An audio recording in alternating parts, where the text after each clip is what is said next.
আসসালামু আলাইকুম। আশা করি সকলে ভালো আছেন।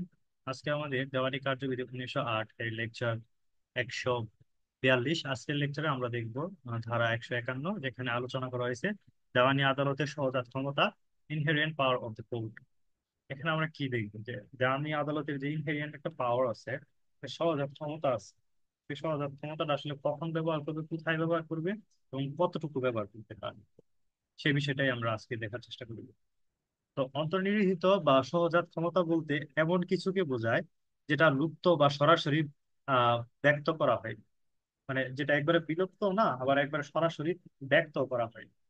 এই ক্ষমতা কোনো আইন থেকে উৎপত্তি হয়নি, বরং ন্যায় বিচার নিশ্চিত করতে এবং আদালতের বিচারিক কার্যক্রম সঠিকভাবে করতে আদালত তার প্রতিষ্ঠার সময় এই সহজাত ক্ষমতা লাভ করে। এই ক্ষমতাটা কোনো আইন বলে সে লাভ করে না, এই আইন ক্ষমতাটা সে লাভ করে আদালতের বিচারিক কার্যক্রম সঠিকভাবে করতে। আদালত তার প্রতিষ্ঠার সময় এই সহজাত ক্ষমতাটা সে নিয়ে থাকে। তো দেওয়ানি কার্যবিধির বিধি বিধান সমূহ স্বয়ংসম্পূর্ণ নয়, শুধু এটাই যে একেবারে স্বয়ংসম্পূর্ণ এবং একেবারে সুলভপূর্ণ এরকম কোনো বিষয় না। ঠিক আছে? তো কারণ ভবিষ্যতে কোনো মোকদ্দমা সম্ভাব্য কোনো ধরনের পরিস্থিতির উদ্ভব হতেই পারে। সে সকল ক্ষেত্রে পরিস্থিতি আগে থেকে অনুমান করে বা অনুমান করা আইন প্রণেতাদের পক্ষে সম্ভব। তখন এই সব নতুন বিষয়ে নতুন গুলার ক্ষেত্রে যেগুলো আইনে উল্লেখ করা নেই, সেই ক্ষেত্রে ন্যায় বিচারের সাথে কোর্ট তার আহ, যে সহজাত ক্ষমতাটা, ইনহেরিয়েন্ট পাওয়ারটা ব্যবহার করতে পারে, এখানে আইন দ্বারা মেনশন না করলেও। এই সকল অপ্রত্যাশিত পরিস্থিতিতে দেওয়ানি কার্যবিধির বিধান দ্বারা ন্যায় বিচার নিশ্চিত করা সম্ভব নাও হতে পারে।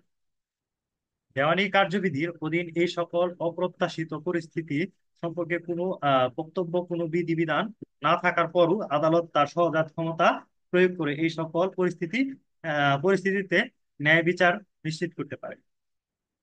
হ্যাঁ, মানে দেওয়ানি কার্যবিধির অধীন এই সকল অপ্রত্যাশিত পরিস্থিতি সম্পর্কে কোনো বিধান না থাকলেও আদালত তো এই ক্ষেত্রে হচ্ছে তার ইনহেরিয়েন্ট পাওয়ারটা, তার সহজাত ক্ষমতাটা ব্যবহার করে আদালত এই সকল পরিস্থিতিতে ন্যায় বিচার নিশ্চিত করতে পারে। তো দেওয়ানি কার্যবিধির 151 ধারায় দুটি উদ্দেশ্যে আদালত তার সহজাত ক্ষমতা প্রয়োগ করতে পারে। একটা হচ্ছে ন্যায় বিচারের স্বার্থে, যেটা প্রথমেই বললাম, for the end of justice. আর একটা হচ্ছে আদালতের কার্যপ্রণালীতে অপব্যবহার রোধ করতে। আদালতের যে কার্যপ্রণালী আছে, সেই কার্যপ্রণালীতে যেন অপব্যবহার না হয়, সেই অপব্যবহার রোধ করতেও সে তার অন্তর্নিহিত ক্ষমতা বা সহজাত ক্ষমতা ব্যবহার। দেওয়ানি কার্যবিধির 152 ধারায় আলোচনা করা হয়েছে রায়, ডিক্রি বা আদেশ সমূহের সংশোধন।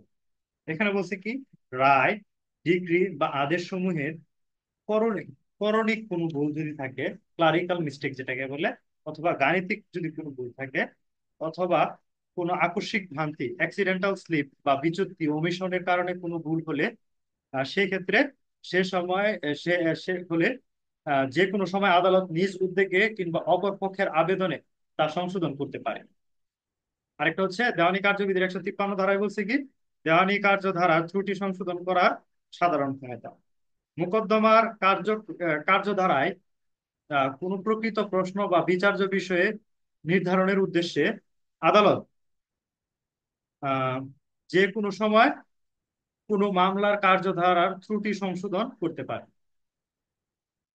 তো আজকের আলোচনা এতটুকুই। ধন্যবাদ সবাইকে। আপনারা আশা করি পুরো দেওয়ানি কার্যবিধির যে লেকচার সিরিজটা আছে আপনারা বোঝার চেষ্টা করেছেন, এবং যদি কারো কোনো কোশ্চেন এবং কোয়ারিজ থাকে অবশ্যই কমেন্ট বক্সে জানাবেন। ধন্যবাদ সবাইকে।